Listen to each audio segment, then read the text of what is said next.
Nathalie Karanfilovic est française, mais elle vit à Stuttgart, dans le sud de l'Allemagne. Elle nous présente maintenant un plat français, vraiment très français, vous allez voir. Connaissez-vous le plat préféré des Français? Figurez-vous qu'un récent sondage a révélé que si la traditionnelle blanquette de veau arrive toujours en première place, c'est le couscous qui arrive en seconde position, coiffant ainsi sur le poteau les moules frites et la côte de bœuf. Mais enfin, le couscous n'est pas une spécialité française, me répondrez-vous. Et alors? Il est en effet devenu, au fil des années, l'un des plats les plus populaires. Institutionnalisé, le couscous s'affiche au menu de midi des restaurants et s'expose en kit dans les rayons des supermarchés. Toute ménagère française digne de ce nom se doit par ailleurs de posséder un couscoussier dans sa batterie de cuisine. Des Allo Couscous émaillent enfin les 4 coins de la France pour répondre aux envies pressantes de ce délice oriental.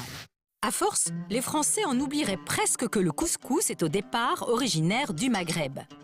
Étymologiquement, le mot couscous vient de l'arabe couscous, qui a lui-même emprunté le mot ksexou, qui signifie en berbère bien roulé, arrondi, comme la graine de semoule que l'on roule traditionnellement à pleine main. Le terme couscous désigne aujourd'hui aussi bien la semoule de blé que le plat cuisiné dont la semoule est l'ingrédient de base.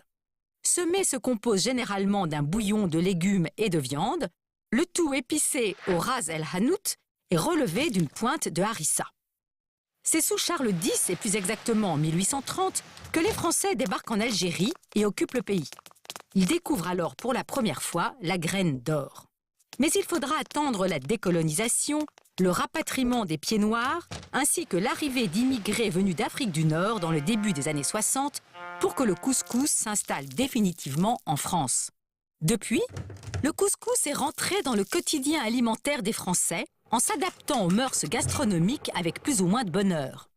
On le sert au poulet dans les cantines d'école, au merguez dans les guinguettes, il sera maison au bistrot du coin, royal les jours de fête et accompagnera le traditionnel méchoui du 14 juillet organisé par le comité des fêtes de la mairie.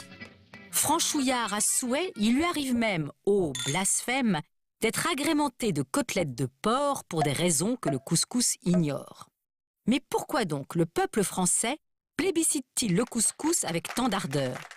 D'abord, parce que le couscous, c'est bon, c'est sain, mais aussi probablement parce que c'est un plat qui rassasie toute la famille pour un coût modeste. Et on l'arrose comme il se doit d'une petite bouteille de Sidi Ibrahim ou de Boulawan, de quoi éteindre le feu animé par la harissa.